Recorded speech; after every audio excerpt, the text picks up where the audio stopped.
Então, começando a gravar. Na aula passada, a gente chegou aqui no... A gente falou um pouco da concepção popular de ciência, isso aqui a gente já foi. A gente falou um pouco sobre o empirismo, a questão da demarcação da ciência, a questão da demarcação do que é ciência e o que não é ciência. Aí a gente trabalhou um pouco do positivismo, a ideia de que é possível utilizar uma lógica chamada de lógica indutiva para desenvolver, para construir o conhecimento científico. Essa lógica indutiva, ela parte de proposições gerais obtidas a partir da experimentação, a partir da observação, e dessas proposições gerais surgem-se, aliás, ela parte de proposições particulares para chegar em proposições gerais. Então, proposições particulares são aquelas proposições que você faz a partir da observação de algum fenômeno. Por exemplo, a folha do abacateiro é verde, a folha do limoeiro é verde, a folha da laranjeira é verde. Cada uma dessa proposição é particular. Cada uma dessas proposições é particular. Mas aí, a partir das proposições particulares, eu posso fazer uma proposição geral. Todas as folhas são verdes. Por que eu virei aqui? Como é que eu fiz isso? Eu não sabia que dava isso aqui. É aqui que eu tenho que clicar. Estou aprendendo a usar esse aqui, tá? E a partir da lógica indutiva, a gente poderia fazer leis e teorias que, aplicadas a novas proposições, retiradas de novas observações, chegariam a novas conclusões. Por exemplo, uma pessoa pode observar que a água se congela a 0 graus Celsius aqui no laboratório de física. Aí a gente pode observar que a água também se congela perto de 0 graus Celsius na casa da Jusceli. Aí a gente observa que a água se congela a 0 graus Celsius na casa do Trindade. E assim por diante. Então a gente chega à conclusão, a partir de observações particulares, de proposições particulares, a gente chega numa proposição geral. A água se congela aproximadamente a 0 graus Celsius. A partir do momento que eu tenho, então, a teoria lá, a lei ou a teoria que foi feita a partir da observação de particulares, eu posso fazer previsões. Então, eu posso prever, por exemplo, que se eu tiver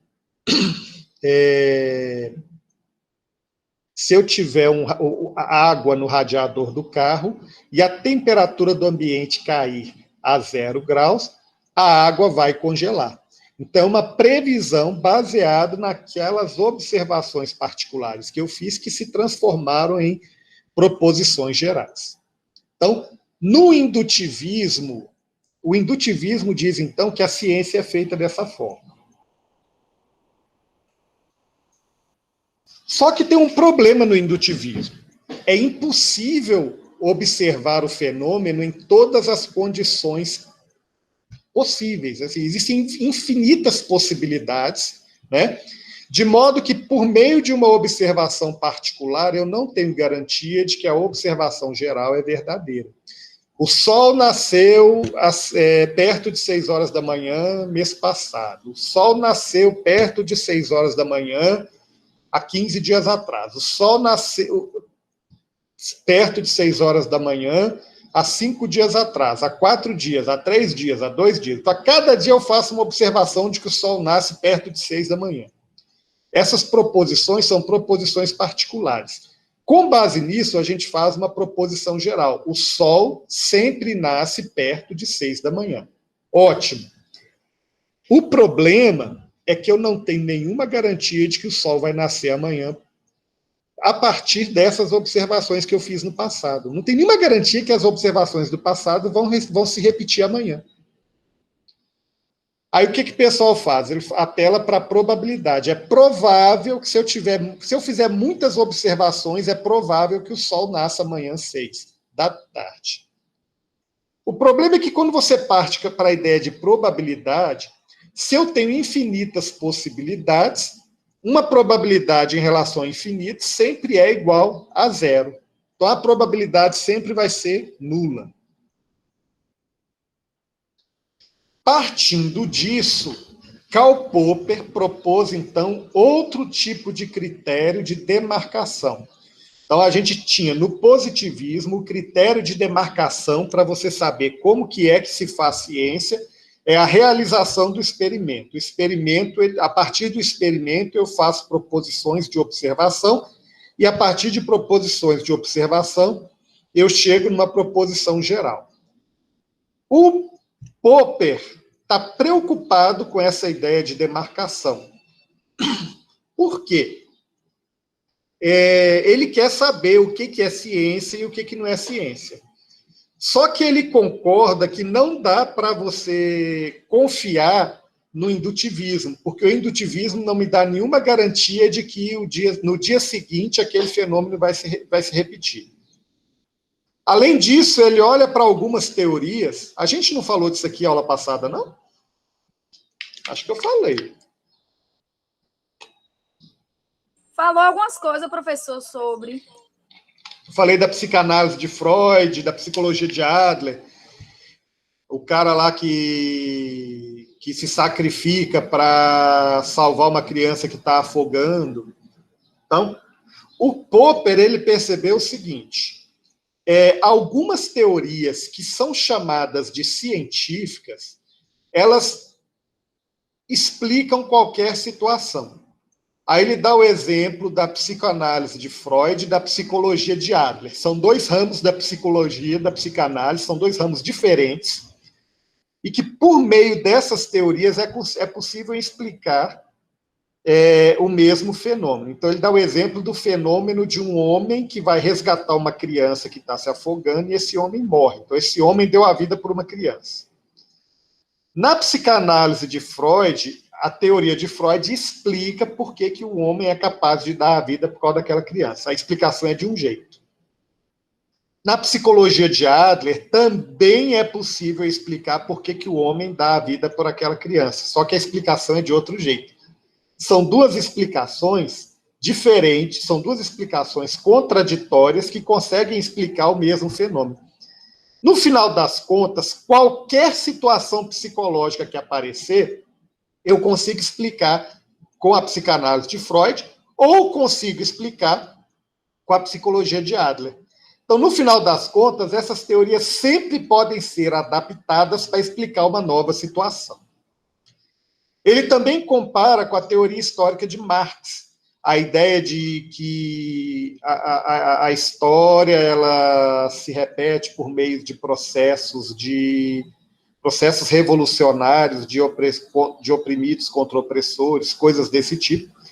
E aí você olha para trás na história e você consegue explicar qualquer fenômeno na história a partir da teoria histórica de Marx. Então, é uma teoria que se adapta a qualquer situação. E aí ele questiona isso comparando com a teoria da relatividade. Quando Einstein propôs a teoria da relatividade, ela explicava diversas coisas. Mas Einstein também propôs um experimento que pudesse mostrar se esse experimento ele desse um resultado diferente do esperado, a teoria seria invalidada. Então ele fala, no caso da teoria da relatividade geral, o Einstein afirma que a luz se curva no espaço próximo a uma grande quantidade de matéria.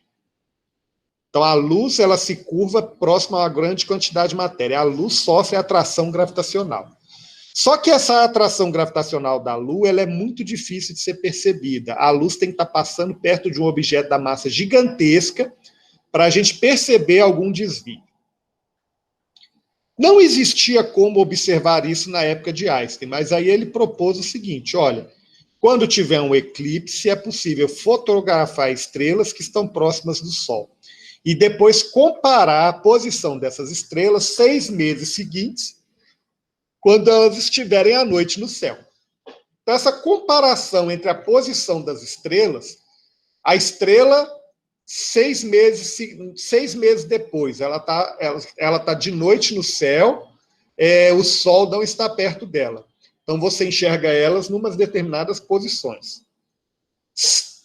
No dia do eclipse, o Sol está perto dessa estrela. Então, você vai enxergar ela em outra posição. Por quê? Porque a gravidade do Sol vai desviar a luz dessa estrela. Não existia, na época de Einstein, nada para medir isso. Isso só foi medido em Sobral, em 1919, quando houve o eclipse do Sol, que foi visualizado aqui em Sobral, no Nordeste do Brasil. E aí eles identificaram essa curvatura no raio de luz. Então, o que o Popper percebeu é o seguinte: qual a diferença da teoria da relatividade de Einstein para a teoria de Adler e para a teoria de Freud? A teoria de Adler e de Freud, qualquer situação da psicologia pode ser explicada por qualquer uma das duas teorias. A teoria de Einstein, se a luz não se curvar quando passar perto do Sol, não dá para explicar pela teoria de Einstein. Eu tenho que abrir mão da teoria de Einstein e procurar outra teoria. Então, ele percebeu o seguinte: a teoria científica, o grande mérito da teoria científica não é fazer a gente encontrar os fenômenos da natureza. O grande mérito da experiência científica é justamente a capacidade que ela tem de falsificar a teoria. Ele chama isso de falsificar. O que é falsificar a teoria? Se o experimento não der o resultado esperado, a teoria deve ser abandonada. Então, ele chama isso de falsificacionismo. Para Popper, uma teoria ela é científica se ela puder ser falseada, se ela for falsificada. Tá? Então, isso está no texto que eu passei para vocês. Cadê aqui?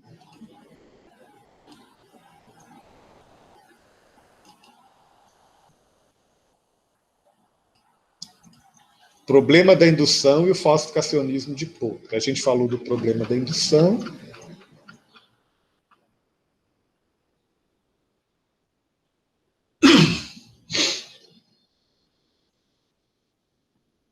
Então, esse é o texto. Então, como é que fica... Como é que fica a teoria científica na visão de Popper? É assim: você tem uma ideia, a partir da ideia você cria a teoria, e a teoria ela é científica se existe um experimento para refutar a teoria. Existe um experimento para refutar a teoria? Não. Então, isso não é ciência. Existe um experimento para refutar a teoria? Sim. Então, espere até o experimento puder ser feito. O experimento foi feito. O resultado confirma a ideia? Não. Então, abandona a teoria. O resultado confirma a ideia? Sim. Então, a teoria é confirmada. Notem que para Popper, a teoria, para ser científica, ela tem que ser, então, falseável. É possível desenvolver um experimento para refutar a teoria, mas a tecnologia para fazer o experimento não existe ainda, não tem problema. Se existe a possibilidade de fazer o experimento, então a teoria é científica. Se a teoria explica tudo sem a necessidade de nada, então desconfia, ela não é científica. Por exemplo, astrologia. Quem viu o horóscopo hoje aí?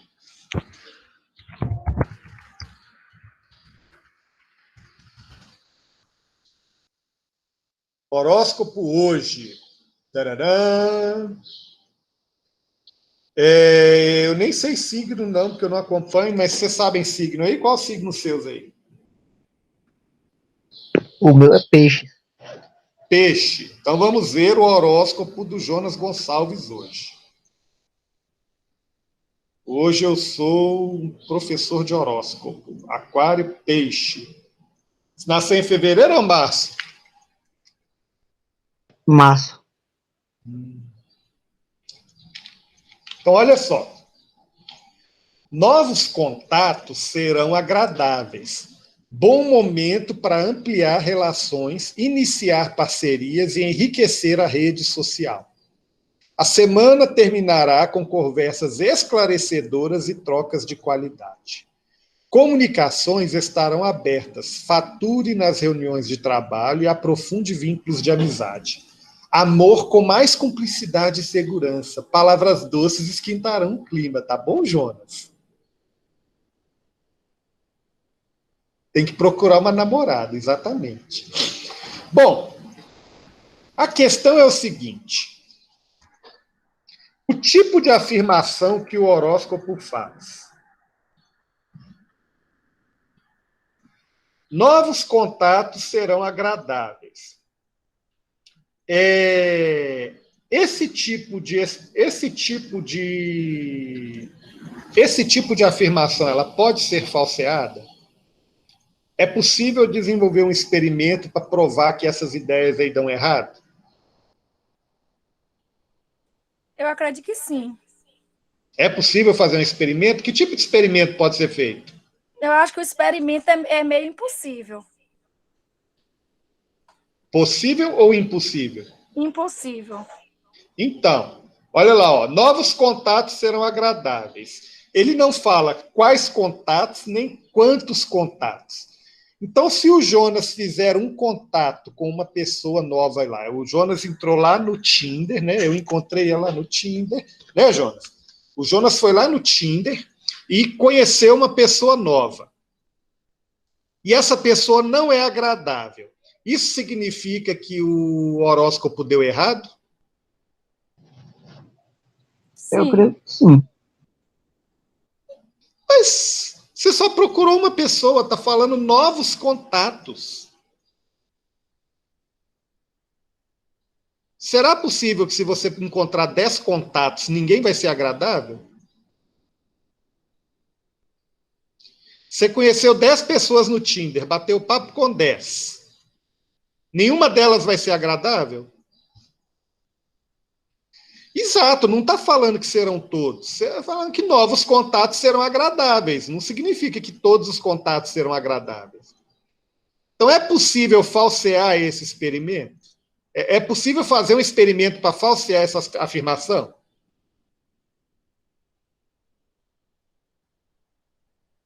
Entende o que eu estou querendo dizer, Jonas?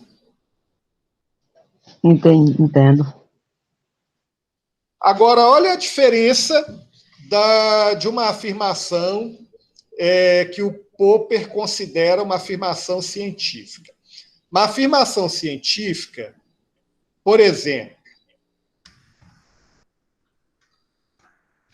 força igual a massa vezes aceleração. Essa é uma afirmação científica, não é?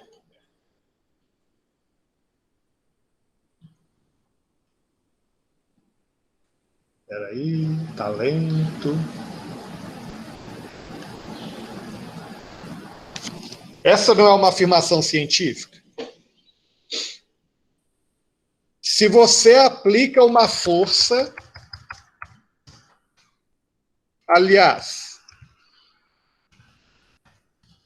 se um carro tem uma massa de 1.000 quilogramas,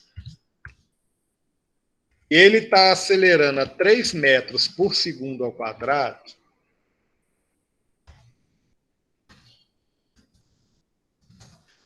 tem jeito da força total sobre ele ser 5.000 newtons?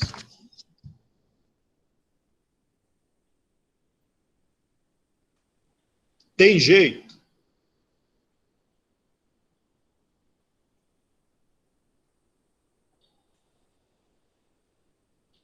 Alô? Pois é, tem jeito. Ó, se a massa do carro é 1.000, a aceleração dele é 3, tem jeito da força total sobre ele ser 5.000?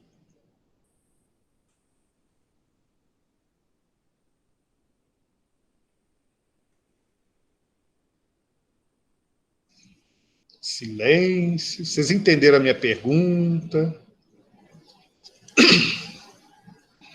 Trindade, tem jeito?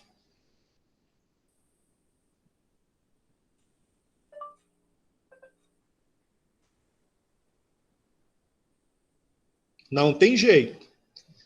Né? Então, se eu tiver algum aparelho para medir força, se eu tiver algum aparelho para medir força, o resultado dessa força vai ser 3.000 newtons, porque essa afirmação ela não permite qualquer resposta. E a resposta dela, ela pode ser medida por meio de um experimento. Então, não é que eu vou fazer um experimento para comprovar a teoria, mas é possível fazer um experimento para verificar.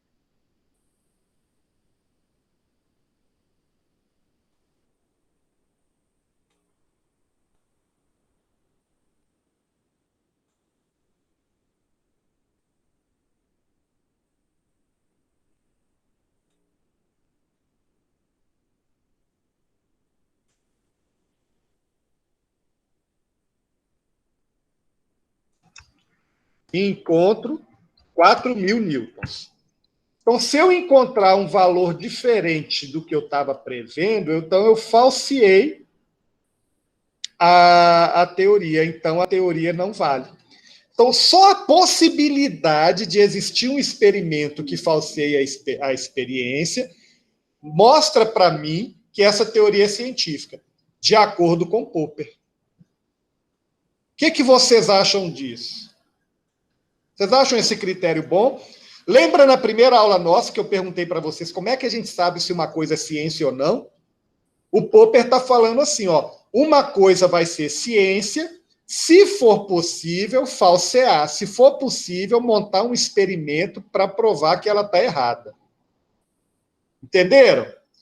Não significa que o experimento tem que provar que ela dá errado. Enquanto o experimento der certo, a teoria está aceita. Se um dia o experimento provar que ela está errada, a teoria é abandonada. Essa é a ideia do Popper.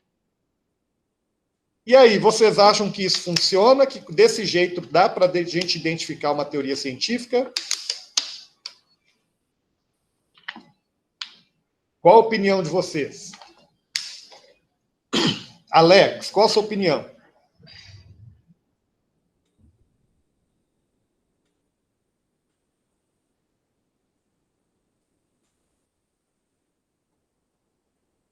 Alex acha que sim. Assim a gente consegue definir uma teoria científica. Vocês perceberam o horóscopo? As afirmações do horóscopo, é possível fazer algum tipo de experiência para aquela afirmação dar errado? Para verificar se aquela afirmação dá errado? O horóscopo do Jonas, tem jeito de fazer algum experimento para falsificar aquelas afirmações? Para verificar se elas podem ser falsas? Ou elas sempre vão ser verdadeiras para qualquer situação?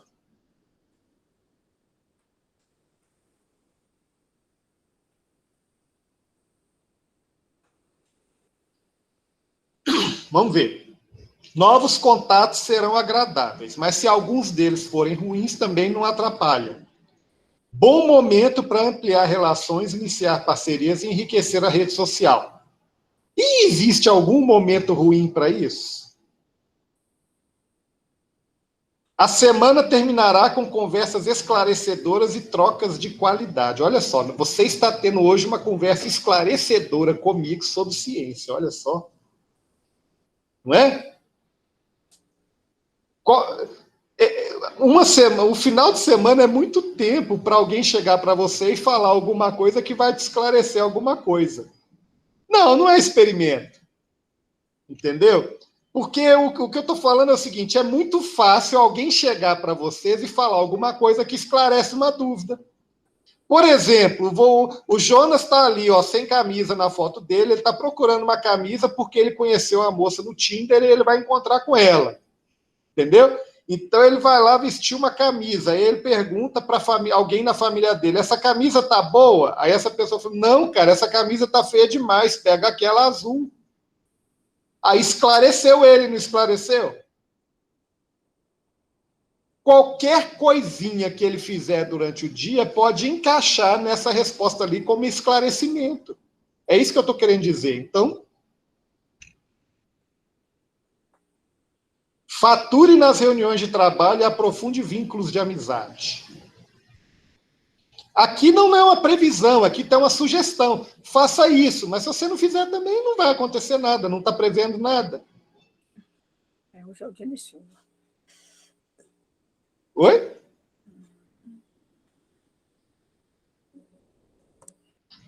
O que eu estou mostrando para vocês é o seguinte, esse tipo de afirmação que o horóscopo faz, ela sempre dá certo. E quando ela não dá certo, sempre é possível ter uma situação para ela dar certo. Então, isso não quer dizer muita coisa. Agora, aquela afirmação do Einstein, de que a luz, quando passa num corpo de massa muito grande, ela sofre desvio. É possível, então, medir para verificar se tem desvio. Se não desviar, aquela afirmação foi falseada. Percebem a diferença? É isso que o Popper está falando. Agora, a questão é, será que os cientistas observam isso quando eles estão fazendo ciência? Então, se vocês leram esse texto... Opa!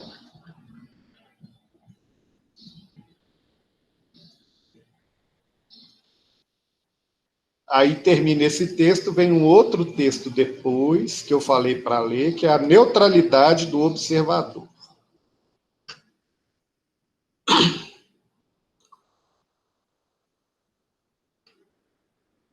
Então, nos textos anteriores, procurou-se avaliar, a partir de uma perspectiva lógica, a validade dos dados empíricos como fontes de proposições universais. Então, a partir do resultado do experimento, eu posso fazer uma proposição universal? Aí a gente viu que não pode. Diga, Trindade. Essa definição do Popper para tentar saber ou dizer o que é ou o que não é ciência, tem essa, mas tem alguém mais hoje propôs uma nova... Tem muito mais. Posição? Tem muito mais. Eu estou só iniciando essa discussão com vocês. O que eu estou falando com vocês Mas essa é a mais aceita? É uma discussão do início do século XX, que já vem também de conversas desde o século XVII, século XVI. Quando a gente fala lá do Guilherme de Ockham, lá, quando a gente fala depois tem Bacon, Locke, Hume, vários filósofos tentando definir como é que a gente produz conhecimento, entendeu? E aí eu estou pincelando para vocês, eu estou dando uma amostra do que é essa ideia de como que a ciência é feita. E a gente vai ver, nesse curso nosso, a gente vai ver Popper, Kuhn, Lakatos e Feyerabend, que são alguns importantes para a gente entender como que se dá essa discussão da filosofia da ciência. Mas tem muitos outros mais. Eu estou pegando esses aí para servirem para vocês de eixo. A partir deles, vocês conseguem entender outros se vocês tiverem contato por leitura, entendeu? Então, a gente está só começando a falar sobre esse assunto aqui. Mas essa é a mais aceita? Essa definição do Popper ou não? O pessoal gosta muito dela, né? O que acontece? O Popper está tentando criar um critério de demarcação. Ele quer dizer, isso é ciência e isso não é ciência. O problema do critério de demarcação é que, ao falar que uma coisa é ciência e outra coisa não é ciência, você está praticamente falando que uma forma de conhecimento é melhor do que outra. E isso coloca a ciência num pedestal. Fala assim, o conhecimento científico é superior às outras formas de conhecimento. Será que é? Será que eu posso dar tanto valor assim ao conhecimento científico? Que nível de confiança eu posso dar no conhecimento científico? Uma confiança absoluta, se o cientista disse é verdade, ou será que essa confiança ela não pode ser absoluta? Entendeu? Então, aquelas pessoas que querem ter confiança absoluta na ciência, elas se agarram no indutivismo, né? Aquela ideia de que o experimento ele vai me dar uma proposição, e a partir da proposição eu vou chegar numa teoria, e essa teoria vai explicar tudo. Aí, quando o pessoal percebe que isso não é suficiente, eles se agarram em Popper. Tá bom, o experimento não me dá tudo, mas pelo experimento eu consigo falsificar, então se não é falseável, não é ciência. Então, as pessoas que estão querendo colocar a ciência num pedestal de verdade absoluta, normalmente usam ou indutivismo ou usam Popper. Tá? Então, tem muita gente que aceita as ideias de Popper. Mas isso não significa que ninguém nunca criticou as ideias de Popper. E agora a gente vai ver um pouco dessa crítica. Tá? Então, ó, a ideia de coletar informações do real a partir de uma metodologia empírica pressupõe o desejo de uma objetividade absoluta. O que é uma objetividade absoluta? O conhecimento está aqui no mundo, eu vou captar o conhecimento pelos órgãos dos sentidos. E eu não influencio nisso. O conhecimento está ali, eu vou descobrir as leis da natureza. Elas estão ali e elas não dependem de mim. Elas existem independente de mim. Né? Para isso, a gente tem que ter um método científico, não é? Um método experimental, um método empírico, e a gente tem que confiar na capacidade do observador manter uma postura neutra diante dos dados que ele está coletando. Então, na hora que você faz um experimento, você limpa a sua mente de qualquer conhecimento anterior sobre o assunto. As influências políticas, sociais, religiosas não podem interferir no resultado do experimento. Assim você está fazendo uma observação científica perfeita, certo? Se isso for possível, o conhecimento científico ele teria um caráter ahistórico. O que é um caráter ahistórico? Ele não depende do momento histórico, ele não depende da sociedade, não depende de crenças nenhumas. Né? E aí elevaria a ciência a um estágio superior em relação às outras formas de conhecimento. É o que muito cientista alega. Quando você pega um texto, por exemplo, do Richard Dawkins, que é um fervoroso defensor da teoria da evolução, entendeu? Nos textos dele, ele coloca a ciência num patamar acima de outras formas de conhecimento. No campo da astronomia, é famoso o Carl Sagan, Neil deGrasse Tyson, não sei falar o nome dele direito. O Sagan e o Tyson, eles também vão colocar a ciência num patamar acima de outras formas de conhecimento, porque eles consideram que a ciência tem um método, e o método da ciência é infalível. A partir da ciência eu consigo descobrir a verdade. O que a gente vai ver agora, será que é possível ser neutro? Entendeu? Então, vamos analisar o princípio falsificacionista de Popper numa teoria científica conhecida, o modelo heliocêntrico de Copérnico. Fala, Trindade. A discussão se o conhecimento científico é superior a todos os outros. Aliás, melhor, reformular uma pergunta. Para mim, parece que são duas discussões diferentes. Uma que é definir o que é e o que não é ciência, e a outra definir se o que a ciência diz é um conhecimento acima de todos os outros. Entende o que eu digo? Entendo. Eu não problema sei se eu estou certo nisso, mas você está certo. Parece que são duas discussões diferentes. O problema é que, ao fazer um critério de demarcação da ciência em que você considera que o conhecimento científico é totalmente neutro e que por meio dele eu consigo chegar a uma verdade, naturalmente você passa a considerar a ciência como conhecimento superior. Porque, por exemplo, o conhecimento religioso, ele não vai ser neutro, ele vai ter características mais subjetivas, Você, por exemplo, acredita em Deus porque você passou na sua vida por uma experiência, e essa experiência ela levou você a confiar,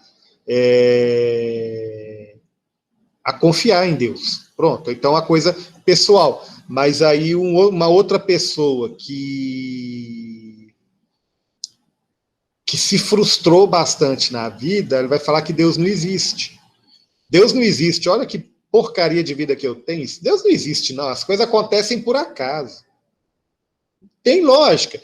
Tem lógica. Eu sou tão bonzinho e estou com a vida toda arrebentada. Você olha lá, aquele juiz rouba, trapaceia, faz um monte de coisa e está com a vida boa. Onde que tem Deus aí? Não existe Deus.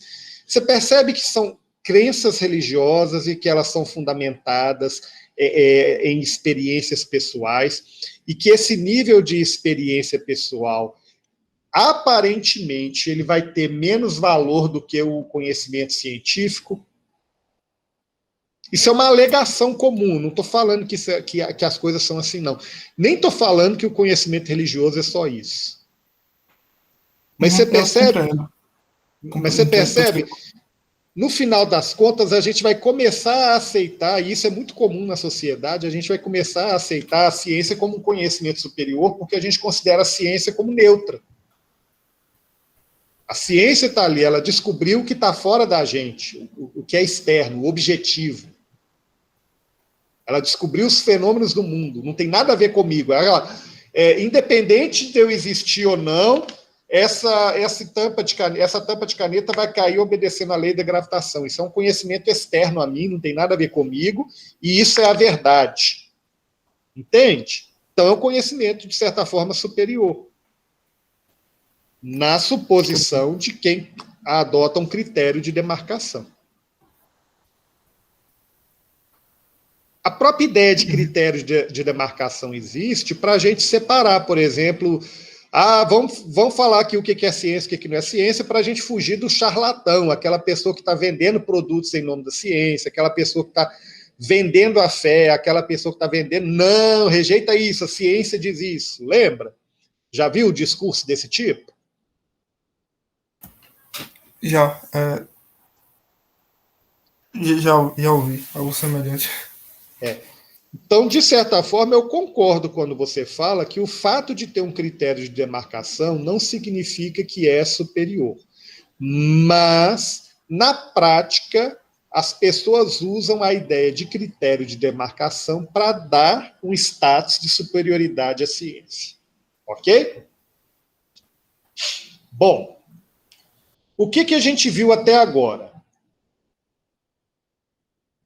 Uma boa teoria científica deve explicar satisfatoriamente aquilo a que se propõe. Então, ela tem que explicar o fenômeno. Ela deve possuir provas a favor da mesma, então, pronto. E ela deve ser falseável, isso é possível fazer experimentos que mostram que ela está errada. Ok? Não significa que o experimento vai mostrar, mas é possível. Então, a ciência explica o fenômeno. Por exemplo, a gente está usando aqui o modelo heliocêntrico de Copérnico. O modelo heliocêntrico de Copérnico explica o movimento dos astros que a gente observa aqui da Terra. Ok? Ela possui provas. Existem provas a favor da teoria de Copérnico. O movimento retrógrado dos planetas no céu pode ser considerado uma prova do modelo de Copérnico.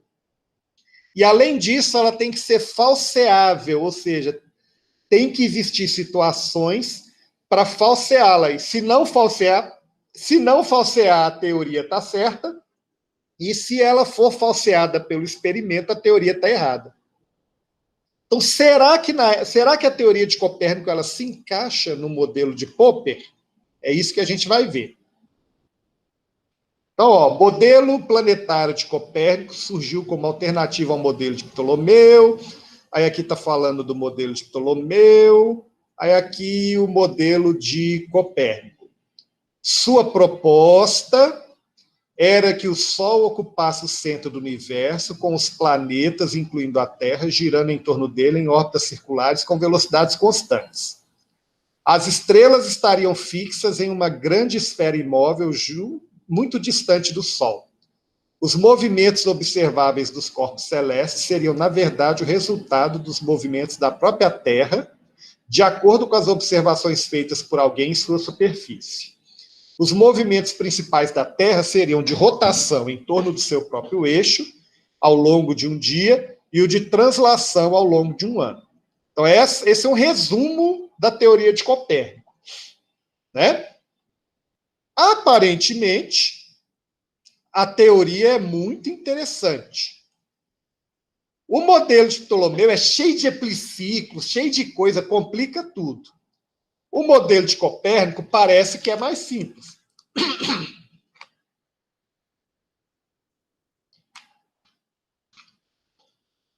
No modelo de Copérnico, acrescenta a ideia de que a Terra é inclinada, o eixo de rotação da Terra é inclinado em relação à elíptica.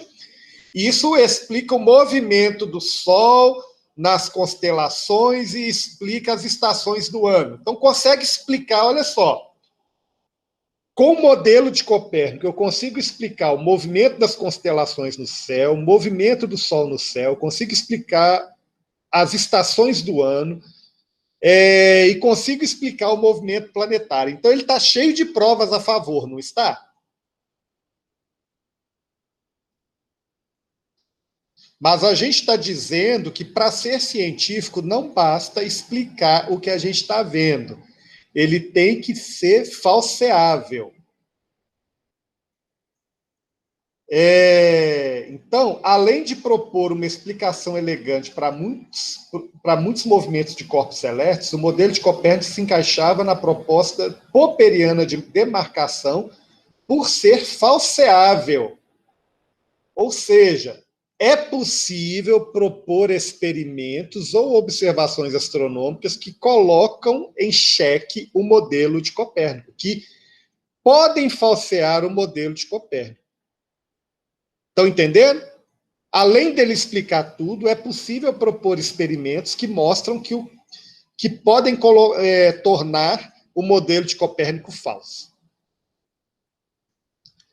Então, por exemplo, para a teoria ser verdadeira, a velocidade de rotação da Terra nas proximidades da linha do Equador deveria chegar a cerca de 300 metros por segundo. Então, perto do Equador, a velocidade de rotação é 300 metros por segundo. A nossa velocidade aqui, a gente está perto do Equador. Então, a nossa velocidade de rotação, 300 metros por segundo. E a velocidade em torno do Sol, 30 quilômetros por segundo. Não é? Isso é uma coisa que o modelo de Copérnico prevê. A nossa velocidade de rotação aqui é cerca de 300 metros por segundo. Lá está o leste, aqui está o oeste. A Terra está girando assim, 300 metros por segundo. Isso dá 30 metros em 1/10 de segundo. Então, a Terra está girando para cá, a 30 metros por segundo. Eu vou soltar a tampa dessa caneta. Em 1/10 de segundo, o que teria que acontecer com a tampa dessa caneta? Se eu estou indo para lá a 300 metros por segundo, em 1/10 de segundo, o que tem que acontecer com a tampa da caneta? Ela vai cair. Ela vai cair. Né? Mas ela vai cair em linha reta ou ela vai ficar para trás em relação ao movimento da Terra?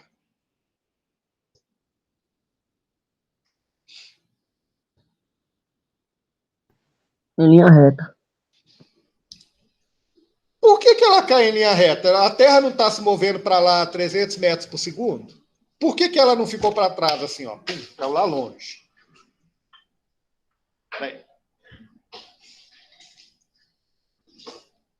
Por que ela não ficou para trás?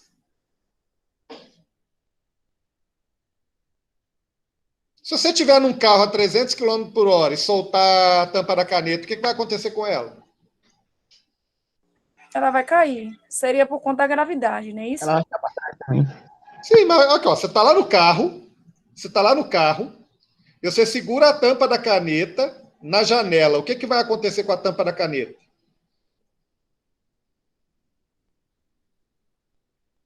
O vento vai carregar ela Vai carregar para onde? para trás. Para trás. Agora, eu estou me movimentando para lá 300 metros por segundo. Solto a tampa da caneta, ela cai na minha mão? Por que ela cai na minha mão? Não. Concordam comigo que isso é um experimento e que isso falseia a teoria de Copérnico? Sim. Não falseia? Eu não consigo entender, não. Porque na minha cabeça só tá... Tem um nó. É porque tudo na superfície está a 300 Se a quilômetros Terra por hora. está girando... Ô, gente, você acha que na época de Copérnico o pessoal da igreja estava questionando o modelo de Copérnico por causa de texto da Bíblia? Eles usavam textos da Bíblia, mas não era por causa de texto da Bíblia que eles estavam questionando. Várias pessoas que iam contra o modelo de Copérnico e depois várias pessoas que iam contra Galileu, eles estavam fazendo essas perguntas. Tá bom, Galileu, já que a Terra está girando, por que a tampa cai na minha mão? Por que eu não estou sentindo um vendaval batendo aqui no meu rosto? Ó, eu estou andando para lá a 300 metros por segundo. Era para ter um vendaval para cá. Ó. Eu estava me segurando aqui para dar aula para vocês. Não é, não? Mas tipo, não explica que, por exemplo, tudo na superfície, tá, a Terra e na atmosfera, enfim, tá viajando nessa mesma velocidade? Mas peraí. Tudo na Terra está viajando nessa velocidade? Aqui eu estou preso à Terra, mas quando eu solto a caneta, ela não está mais presa à Terra. Você tem que lembrar o seguinte. Eu estou falando da física.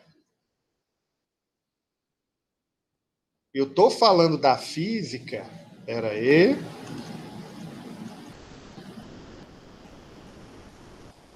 Na época de Copérnico. Qual física que eu adoto na época de Copérnico? A física de quem? De Aristóteles, né? Isso. A física de Aristóteles. Na física de Aristóteles, para um corpo se mover, tem que ter uma força empurrando ele. Senão, ele vai ficar parado. Então, se eu soltar a caneta, eu estou me movimentando para lá. Se eu soltar a caneta e eu não tenho nenhuma força para empurrar a caneta, ela cai em linha reta. Aliás, desculpa, falei errado. Se eu soltar a caneta e eu não tenho nenhuma força para empurrar a caneta, ela vai ficar para trás e eu vou continuar me movendo para lá. De acordo com Aristóteles. Tá? De acordo com Aristóteles, eu estou parado aqui no Brasil. Eu quero viajar para o Japão. Eu pego um helicóptero e levanto. A Terra gira. E aí eu pouso no Japão. Pronto. Nesse tempo a Terra girava, professor? Ué, Copérnico está propondo que a Terra gira. Ah, tá. Eu pensei que estavam sobre... tá. Copérnico está propondo que a Terra gira, gente. Só que para a teoria dele estar certa, a velocidade da Terra perto do Equador é 300 metros por segundo. O pessoal pergunta para Copérnico, ele não tem resposta para isso. Pergunta para Galileu. Galileu vai tentar dar uma resposta para isso. Mas, de acordo com a física aristotélica, se a Terra estava em rotação, era para a gente estar ficando para trás. Imagina você estar em cima do carro e o carro está andando a 300 metros. Você está em pé no teto do carro e o carro está andando a 300 metros por segundo. Você vai cair, não vai? Por que a gente não cai com a Terra girando? Vocês concordam comigo que são perguntas boas, bem feitas?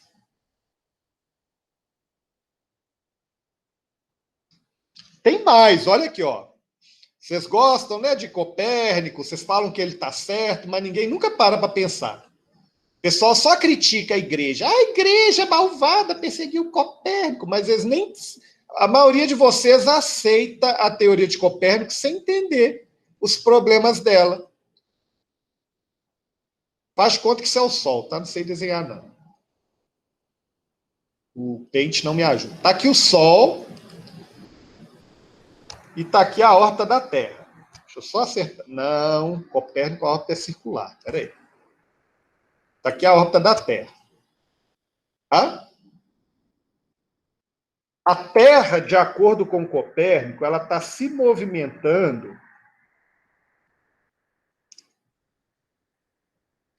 a 30 quilômetros por segundo. Você tem ideia do que é 30 quilômetros por segundo?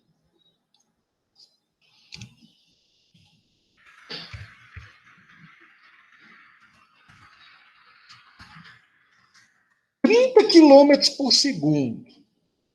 Agora, o Copérnico também está falando que tem a esfera da Terra e lá depois tem as estrelas, não tem? As estrelas estão aqui, ó, um pouquinho mais afastadas da Terra. Aí tem uma estrelinha aqui, outra estrelinha aqui, outra estrelinha aqui. Tudo isso na época de Copérnico, tá?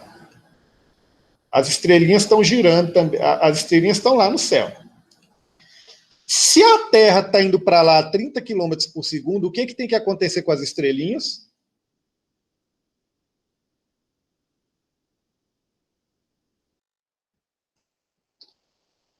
Hein?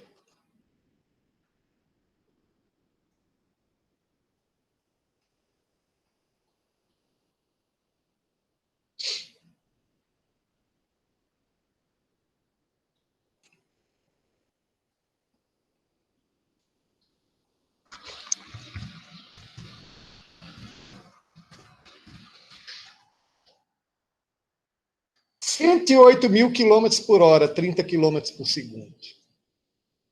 Você está viajando para lá a 108.000 quilômetros por hora. O Alex, se você está andando no ônibus e você olha para fora do ônibus, o que você vê? Olha para as árvores, como é que elas estão? Estão passando, né? Elas estão passando, elas estão ficando para onde? Para trás? Elas estão ficando para trás. Agora você está viajando a 108.000 quilômetros por hora. Você olha para o céu, você vê as estrelas ficando para trás? Não fica. Não. Você já viu Jonas, Trindade?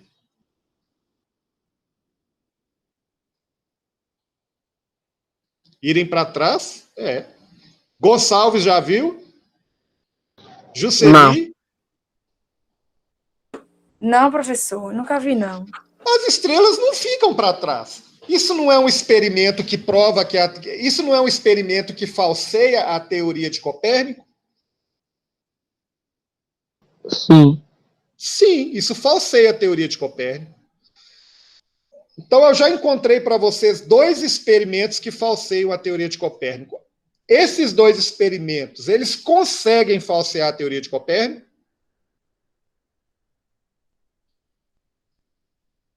Eu acredito que sim. Conseguem. A teoria de Copérnico foi rejeitada por causa deles?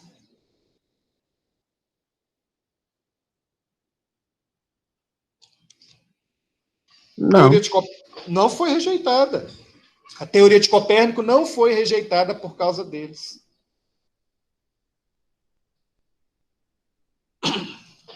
Olha o que o Copérnico falou, ó.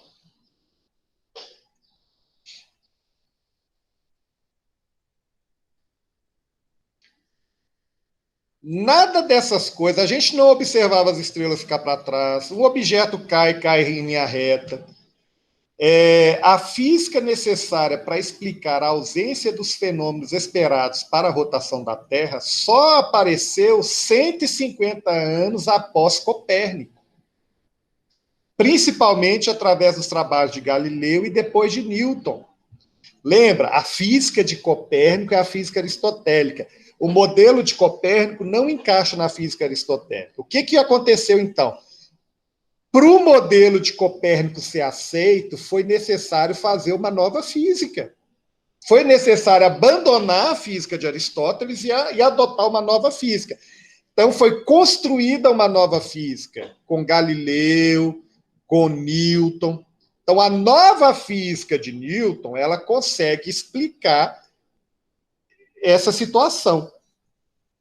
Então, Por que a caneta cai na minha mão? Por causa da inércia. Ela está se movimentando para lá junto com a Terra e ela continua se movimentando para lá junto com a Terra por causa da inércia. A tendência do corpo manter seu movimento.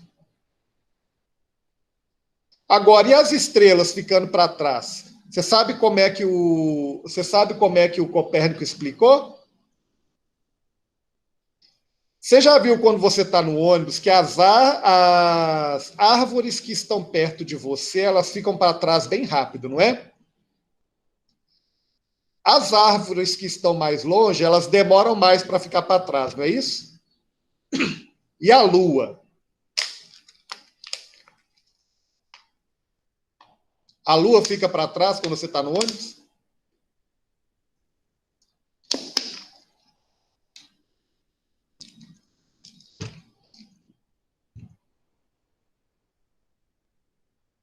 Quando você está andando de ônibus, a Lua fica para trás, gente? Não. Não fica. A Lua parece que acompanha você, não é isso?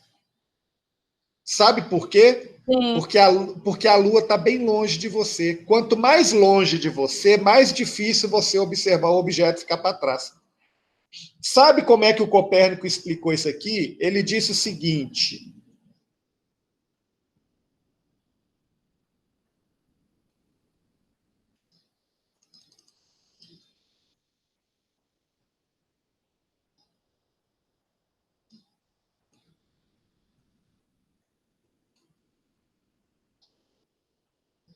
ele disse que as estrelas estão muito longe do Sol, muito longe da Terra, então a gente não consegue observar elas ficando para trás. Ele disse isso. E alguém perguntou para ele, como é que você sabe que as estrelas estão longe, Copérnico? Eu sei que elas estão longe porque elas não ficam para trás. E como é que você sabe que elas não ficam para trás? Porque elas estão longe. A explicação do Copérnico é satisfatória? O que vocês acham? Ele usa a própria situação para explicar. A gente chama isso de argumento circular.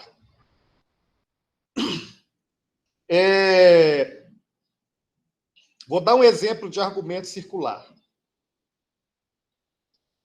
O Glennon é lindo. Por que o Glennon é lindo?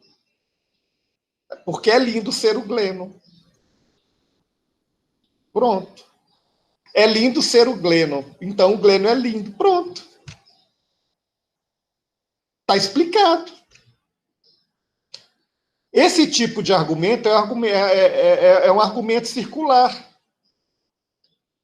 Bom, olha que interessante. A teoria de Copérnico ela foi aceita apesar de existirem situações experimentais que mostravam que ela estava errada. Na verdade, as situações experimentais elas foram adaptadas para aceitar o modelo de Copérnico. Então, a aceitação da teoria não é por causa do experimento. Mesmo falseando o experimento, mesmo falseando a teoria, a teoria de Copérnico foi aceita. É interessante, ó. Em 1851, o movimento de rotação da Terra foi mostrado experimentalmente usando um pêndulo chamado pêndulo de Foucault. E em 1836, o astrônomo alemão Friedrich Wilhelm Bessel conseguiu observar a paralaxe de uma estrela. Ele conseguiu observar que uma estrela fica para trás em relação ao movimento da Terra. Isso só foi possível observar em 1836 por causa da melhoria dos equipamentos astronômicos. Se as estrelas estão muito longe, elas ficam para trás, mas é muito difícil de medir. Na época de Copérnico era impossível de medir, mas isso foi medido em 1836. Mesmo assim, a teoria foi aceita antes disso. Ou seja, o resultado experimental não é suficiente para a gente desistir de uma teoria. Nas teorias de verdade, nas teorias que a gente conhece aí no mundo, a gente não desiste delas por causa do resultado experimental. Estão entendendo isso? O que você acha, então, Trindade? A ideia de Popper, de falseamento, ela explica as teorias científicas? Bom, com esse exemplo, não. Não, existem vários exemplos. Tem vários exemplos de teorias que não são abandonadas por causa de um experimento. A teoria de Copérnico também não explica o periélio de Mercúrio. Aí agora a gente está falando de Newton, não explica o periélio de Mercúrio. Newton. A teoria da gravitação de Newton, a gente aceita ela muito bem, mas ela nunca conseguiu explicar a órbita de Mercúrio. A teoria da gravitação de Newton nunca conseguiu explicar a órbita de Mercúrio. Sabiam disso? Ô, professor, tem algum padrão no desenvolvimento científico? Então, essa é a grande pergunta. Eu não sei a resposta dela. Até agora, eu acho difícil a gente encontrar um padrão. Eu acho difícil a gente encontrar um padrão. Na verdade, cada cientista trabalha de um jeito. De acordo com os valores, de acordo com as crenças de sua época. Entendeu? Então, um método válido para todos também não... É difícil falar de um método que vale para todos. Exatamente. É isso que a gente está começando a perceber. Que não vai ter um método válido para todas as ciências. Pode ter um método bom para eu determinar certas coisas na biologia, mas esse método não vai servir para tudo. Pode ter um método bom para eu determinar certas coisas na física, mas esse método não vai servir para tudo. Entendeu? Então, essa ideia de método... Tipo, mesmo um método, a maioria dos textos, quer dizer, a maioria dos exemplos que a gente viu nos textos e nas aulas, enfim, são a maioria da física. Mas mesmo na física parece que não há esse padrão do desenvolvimento. Se eu adotar o método de método. Se eu adotar a ideia de método experimental para falar que Copérnico desenvolveu a teoria dele a partir de um método experimental, olha lá, ó. Comumente, aceita-se que os problemas da teoria copernicana eram facilmente superáveis por observações empíricas realizadas à época de Copérnico ou pelos dados astronômicos à sua disposição. Na verdade, várias ideias de Copérnico não eram provenientes de resultados experimentais ou observacionais. Eram crenças filosóficas. Por que o Copérnico considerava que as órbitas eram circulares? O círculo representava algo perfeito, né? Uma divindade, algo assim, relacionado a isso. Influência lá dos gregos. Os epiciclos, também. Influência platônica, olha lá, ó, as órbitas dos astros foram consideradas circulares, por exemplo, porque ele comungava das ideias platônicas de que os astros seriam seres divinos e imutáveis e o único movimento compatível com corpos perfeitos seria o movimento circular. O Copérnico fez alguma medida para falar que as órbitas eram circulares? Não. Ele disse que era circular porque ele aceitava as ideias de Platão, mas ele nunca mediu para ver se isso era certo. Então, o modelo de Copérnico, ele se encaixa em algumas observações astronômicas, mas ele não se encaixa em tudo. A parte do modelo de Copérnico veio de influências filosóficas, influências metafísicas, crenças. Crenças.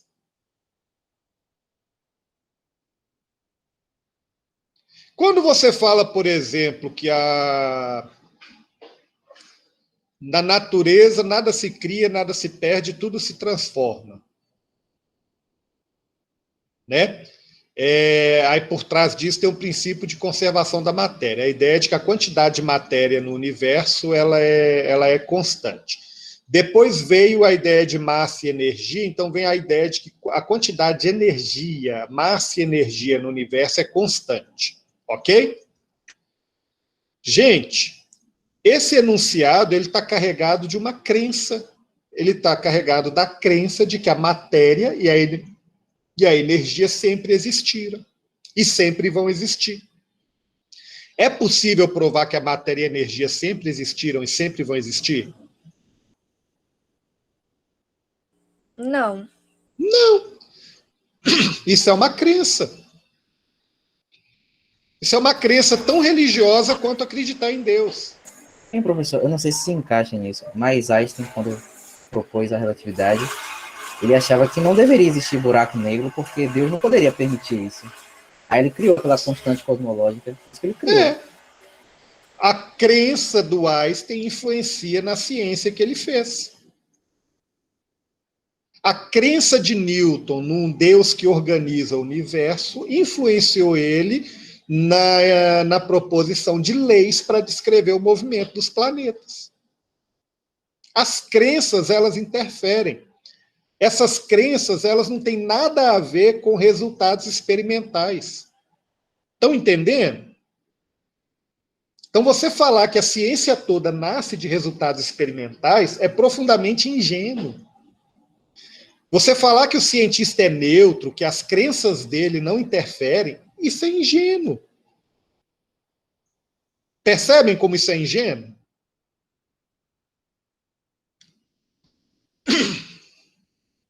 Olha lá, ó. Quanto à possibilidade de falseamento, a teoria copernicana se enquadrava perfeitamente nos critérios de Popper, pois poderia ser facilmente refutável a partir de observações experimentais. No entanto, ao contrário do esperado pelos critérios de Popper, a teoria não foi rejeitada diante dos problemas de confirmação experimental.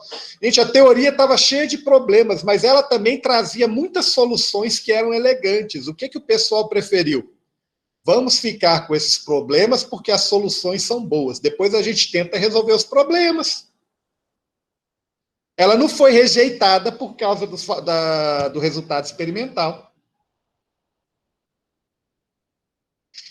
Só para vocês terem uma ideia, Copérnico apresentou a teoria dele 2 vezes. Na primeira vez, num livrinho chamado Comentários.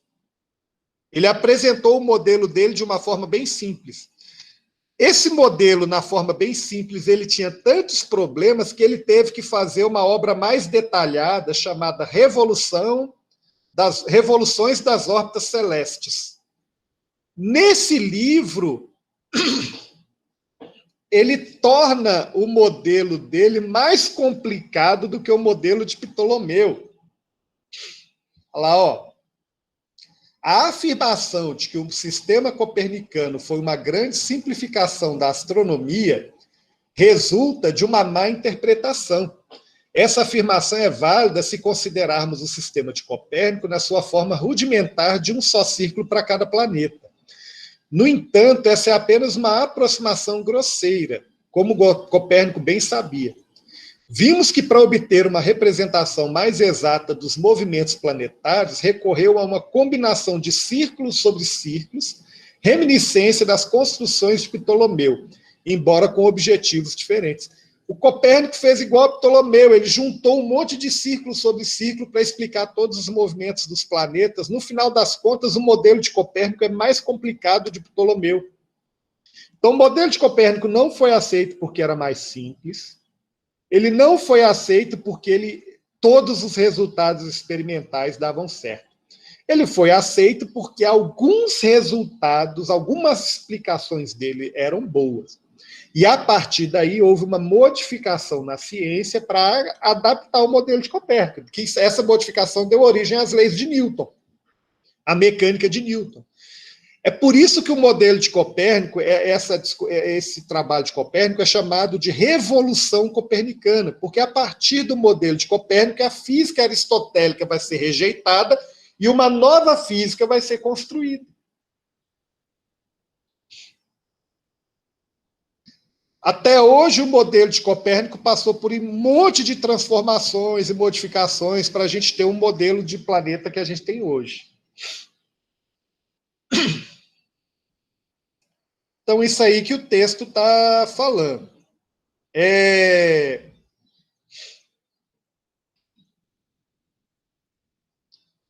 que a gente vê de importante aqui no texto? A construção de uma teoria científica não é puramente empírica, ou seja, a teoria científica não é construída apenas com resultados experimentais.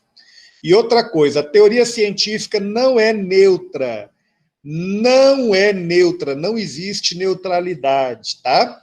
Cientistas são influenciados por pressupostos filosóficos, crenças pessoais, instinto, questões religiosas, quando decidem pela aceitação ou rejeição ou interpretação dos dados experimentais.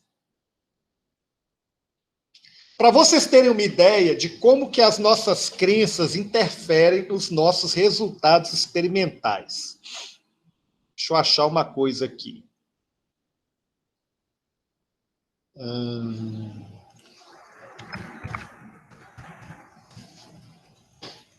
Só um minutinho, meu computador está procurando uma coisa aqui.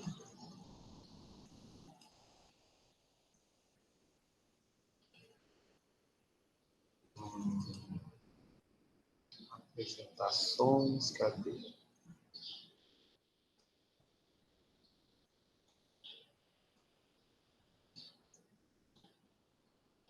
Só um minuto.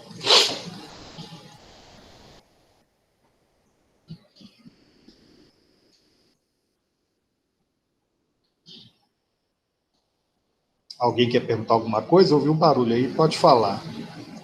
Estou procurando aqui. Uhum. Até que ponto essas crenças são ruins? Não, essas crenças são fundamentais. A gente não constrói conhecimento. A gente parte da crença para construir o conhecimento. Todo conhecimento parte de algum tipo de crença. Não tem jeito. Entendeu?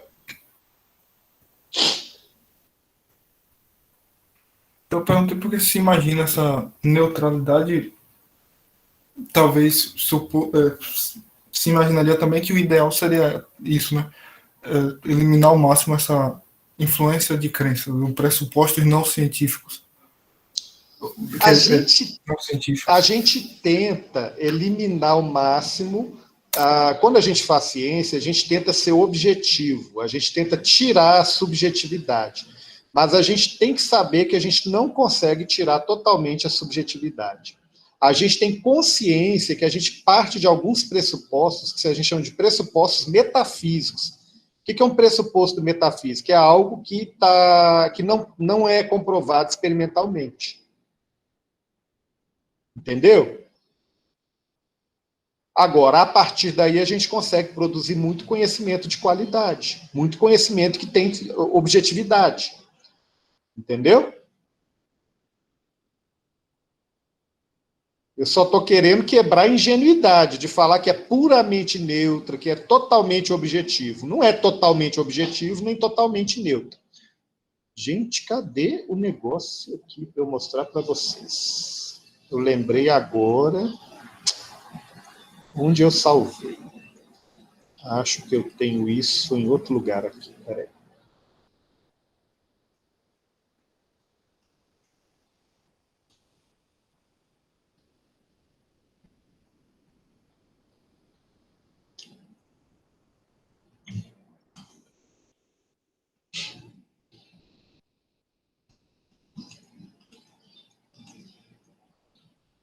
Aqui.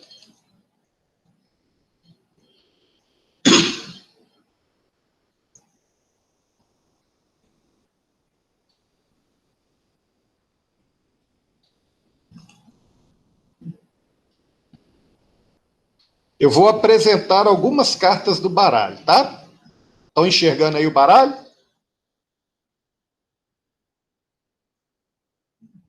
Tá todo mundo enxergando? Sim.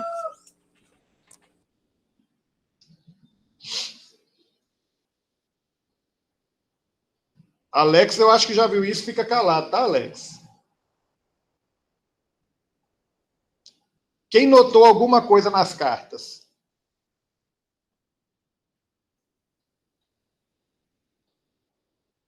Tinha alguma coisa diferente, Juscelino? Pode repetir novamente aí, professor, que eu não observei as cartas direito, não. Você reparou alguma coisa de diferente? Ou as cartas estavam normais? Trindade, o que você acha?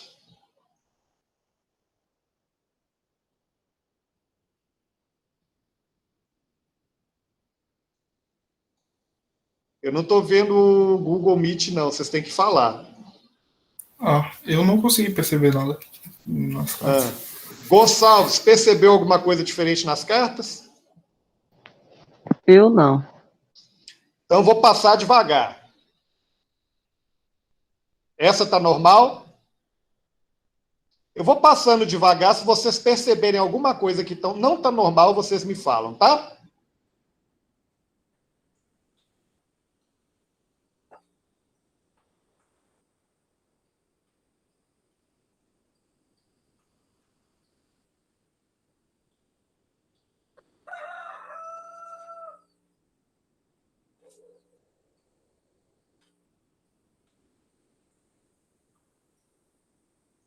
Tem alguma diferente, professor. Qual a diferença? É na imagem, nos desenhos. As ilustrações são diferentes. Essa carta aí tem algum problema? Essa aí é um J vermelho e tá preto. Ele é o J vermelho. E esse aqui?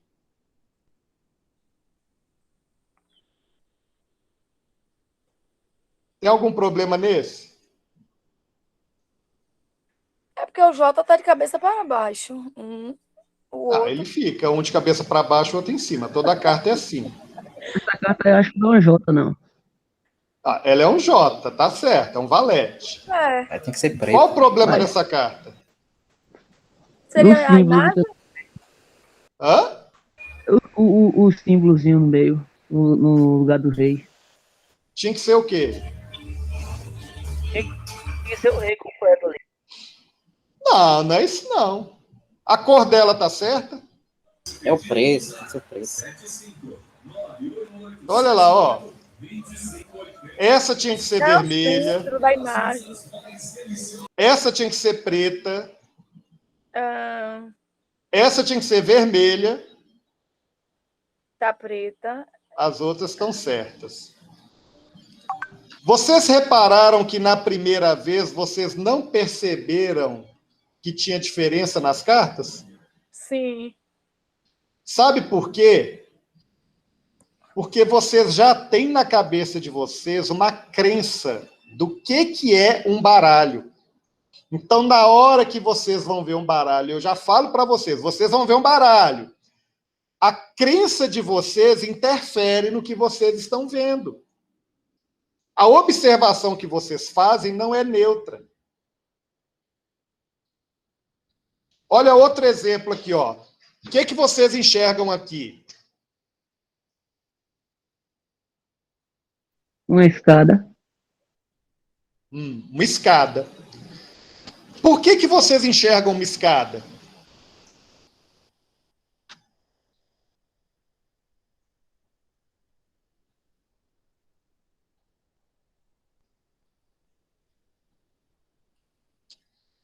Todo mundo enxerga a escada do mesmo jeito? Vocês estão enxergando o lado do fundo da escada ou a parte de cima da escada?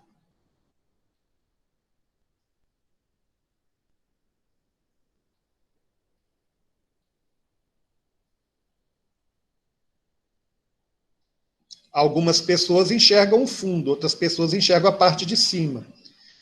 Agora, gente, por que vocês enxergam a escada? Vocês só enxergam escada porque vocês já viram escada por aí. Se vocês tivessem crescido numa tribo e nunca tivessem visto uma escada, e eu mostrasse isso aqui para vocês, vocês iam enxergar o quê?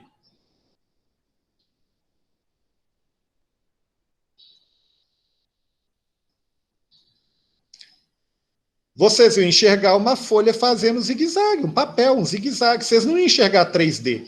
Por que vocês enxergam em 3D? Porque vocês estão acostumados a ver figuras em 3D. Esse tipo de figura já foi levado em tribos que não estão acostumados em fazer representações em 3 dimensões. As pessoas simplesmente não conseguem enxergar em 3 dimensões aqui. Elas não têm esse costume. A crença das pessoas a respeito daquilo que elas vão ver interfere no resultado da observação. A observação é neutra?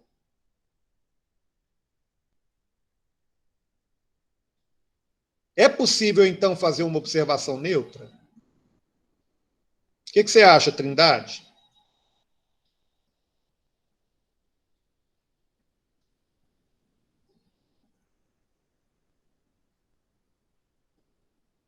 Eu acho que não. Entendeu? Toda vez que você faz uma observação, você já tem na sua cabeça uma teoria a respeito daquilo que você vai observar. A teoria, ela interfere na interpretação da observação. E isso acontece na ciência. Isso acontece na ciência. O mesmo resultado experimental, ele pode ser interpretado de formas diferentes de acordo com a teoria que o cientista tem na cabeça dele para interpretar aquilo. Aquela ideia que a gente tem de que as leis da natureza estão lá e que a gente descobre elas pelo experimento, ela é uma ideia meio errada, porque, na verdade, as nossas teorias, elas interferem naquilo que a gente está observando. Isso aqui é um quadro famoso do final do século XIX. Aqui está escrito, isso não é um cachimbo. O artista é Magritte. Por que ele fala que isso aqui não é um cachimbo?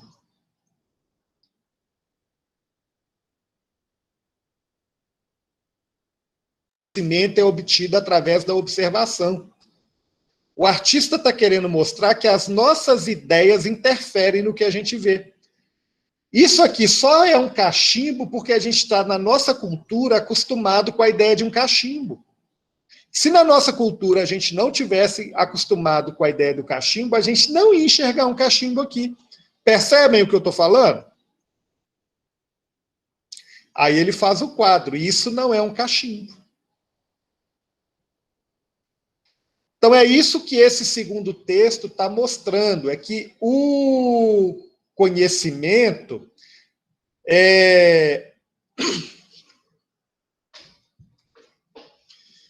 Olha lá, ó, o trabalho de Magritte reflete uma tensão presente no meio intelectual nas primeiras décadas do século XX. Ele é do início do século XX.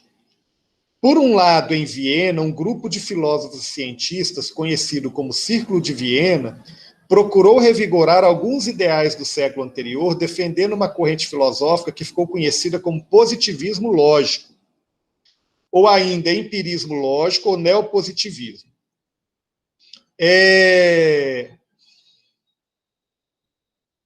Os representantes do empirismo, eles tinham como objetivo não apenas uma atitude livre de metafísica, mas uma atitude antimetafísica. O que eles estavam pensando?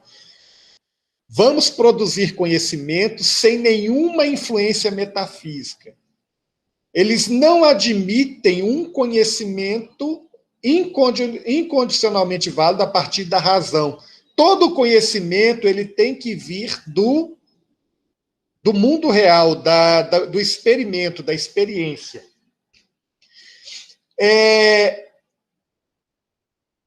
A resposta de Popper demonstra a fragilidade disso. Olha, gente, não tem jeito de eu fazer...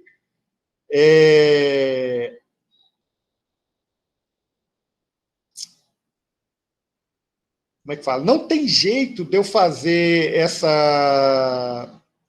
a construção do conhecimento sem nenhum pressuposto metafísico. Não tem jeito. Entendeu? Eu sempre tenho algum tipo de pressuposto, eu sempre tenho algum tipo de crença na hora de fazer ciência. E aí surge, a partir da década de 30, outros filósofos tentando mostrar exatamente a influência da metafísica, a dificuldade de uma postura completamente neutra e o papel do contexto histórico-social nos processos de produção do conhecimento. Então, nesse grupo, então a gente falou, ó, o Popper, o Popper, o Stuart Mill, os positivistas, eles estão tentando fazer um critério de demarcação para a ciência. Eles estão tentando mostrar alguma possibilidade de construção do conhecimento científico que não dependa de pressupostos metafísicos. Aí agora vai surgir um novo grupo de filósofos que vai falar o seguinte: não tem jeito, a ciência ela tem pressupostos metafísicos. Então, entre eles se destaca Fleck, Coiré, Polanyi e Thomas Kuhn. Na aula que vem, a gente vai ver o texto sobre a estrutura das revoluções científicas de Thomas Kuhn.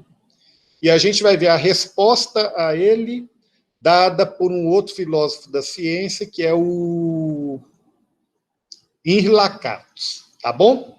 Então, eu vou postar para vocês durante a semana os textos de semana que vem. E vou postar as atividades que ficaram faltando dessa semana e vou postar lá para vocês. Alguma dúvida? Eu vou encerrar a gravação. Interromper a gravação.